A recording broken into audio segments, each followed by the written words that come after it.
Assalamualaikum warahmatullahi wabarakatuh. Joko Tingkir adalah Raja Pajang yang sangat terkenal kesaktiannya. Bahkan namanya cukup melegenda di seluruh bumi Nusantara. Bahkan peninggalan Joko Tingkir yang ada di desa Sangiran, Kabupaten Sragen, Jawa Tengah, dikenal dengan nama Raden Tingkir, sangat ramai dikunjungi oleh penjara dari seluruh Nusantara. Joko Tingkir adalah sosok pendekar yang melegenda di tanah Jawa dan banyak memiliki berbagai macam kesaktian dan pusaka. Oleh karena itulah pada akhirnya Joko Tingkir diangkat menjadi Raja Pajang yang pertama. Pusaka Joko Tingkir yang sangat terkenal hingga saat ini adalah pusaka Bajul Giling.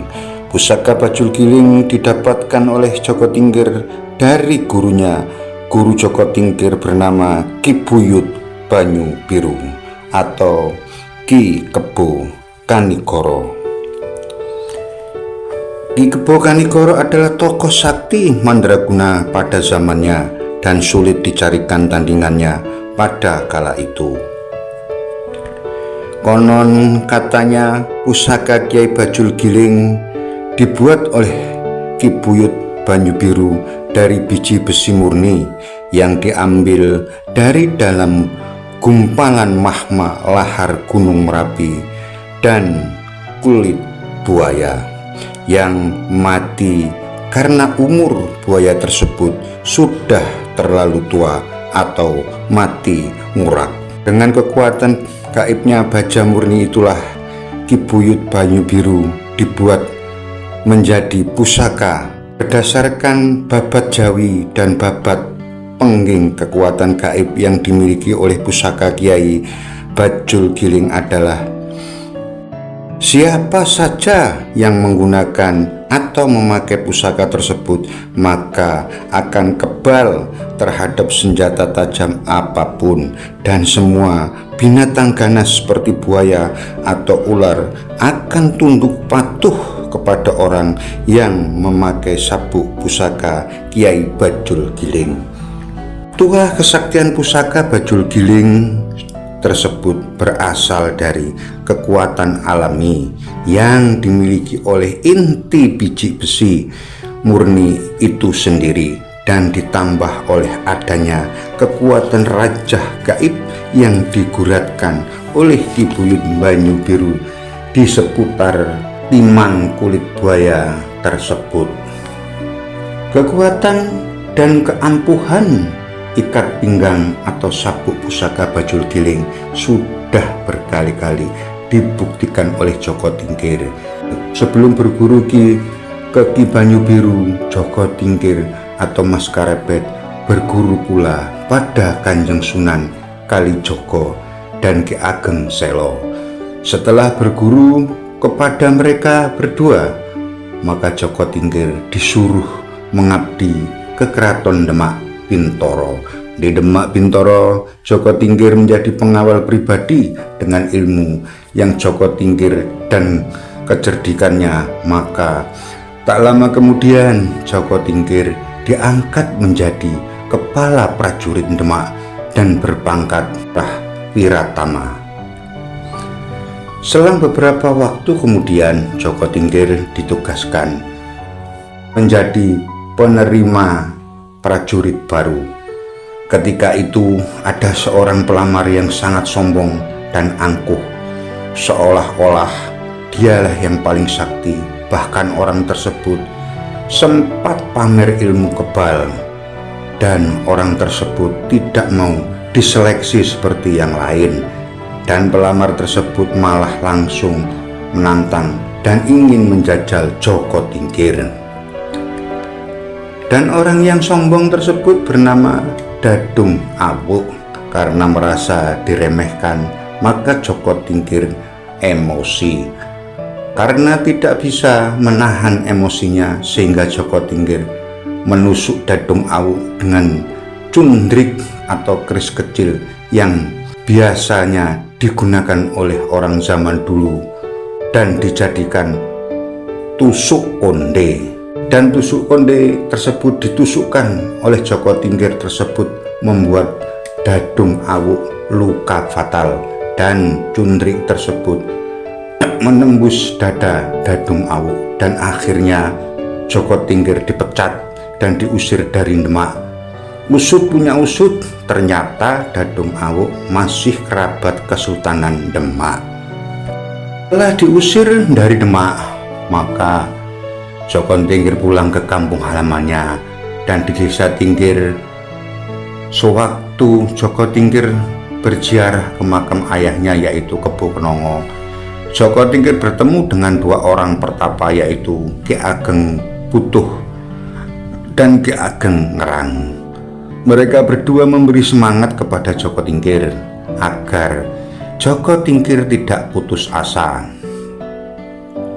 Sewaktu Joko Tingkir berziarah di makam ayahnya, ada suara atau bisikan gaib yang intinya menyuruh Joko Tingkir agar pergi ke tokoh sakti dan keramat yang bernama Ki Buyut Banyu Biru dan di lereng Gunung Lawu. Akhirnya Joko Tingkir alias Mas Karebet menemui Ki Buyut Banyu Biru. Ternyata kedatangan Joko Tingkir sudah ditunggu oleh Ki Buyut Banyu Biru, dan Joko Tingkir diterima sebagai muridnya. Di lereng Gunung Lawu, Joko Tingkir digembleng oleh Ki Buyut Banyu Biru dengan berbagai ilmu kedikdayaan tingkat tinggi, dan ujian terakhirnya Joko Tingkir harus topo kungkum atau bertapa berendam di dalam air selama 41 hari.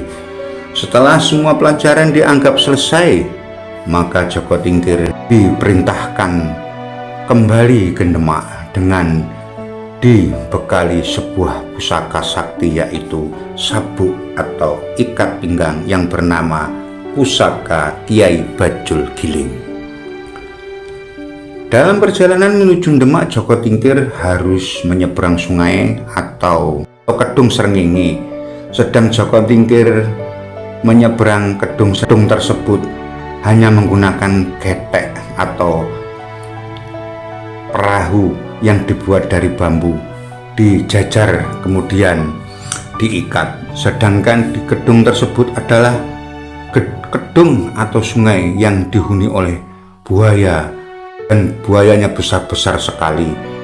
Buaya tersebut hampir berjumlah 50 ekor. Ketika Joko Tingkir menyeberangi kedung tersebut, buaya-buaya tadi sangat ganas dan siap menyambar, malah menjadi lemah dan bersahabat dengan Joko Tingkir. Bahkan buaya-buaya tersebut mendorong getek atau perahu Joko Tingkir hingga ke seberang, dan akhirnya Joko Tingkir selamat berkat sabuk Kiai Bajul Giling. Sesampainya di wilayah Demak, Joko Tingkir bertemu dengan kerbau atau banteng. Kemudian kerbau atau banteng tersebut dimasuki binatang orong-orong di telinganya, dan orong-orong tersebut sudah dipersiapkan sebelumnya oleh Joko Tingkir, serta orong-orong tersebut sudah dirajah atau dimantra-mantrai oleh Joko Tingkir. Kemudian banteng tersebut mengamuk sejadi-jadinya karena telinganya sakit dimasuki binatang orong-orong oleh Joko Tingkir.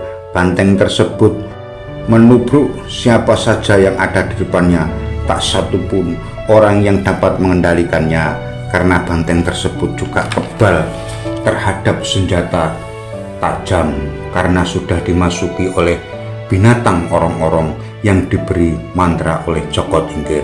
Pada akhirnya banteng tersebut mengamuk di Keraton Demak, dan hanya Joko Tingkir yang bisa mengendalikannya.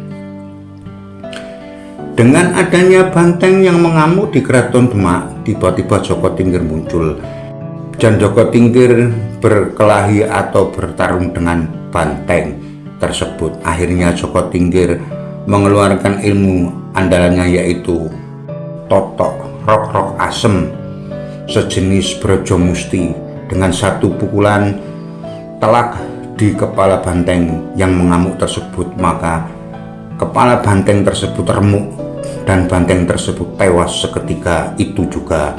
Atas jasa-jasa Joko Tingkir tersebut, maka Joko Tingkir diterima kembali menjadi prajurit Demak dengan pangkat pimpinan Laskar Tamtama. Demikianlah cerita dan sejarah yang bisa saya sampaikan. Semoga bermanfaat. Sekian dan terima kasih. Bagi teman-teman dan saudara-saudari yang menyukai channel saya ini, saya mohon bantuannya untuk like, komen, dan subscribe. Atas bantuannya saya ucapkan banyak terima kasih. Assalamualaikum warahmatullahi wabarakatuh. Salam sedulur.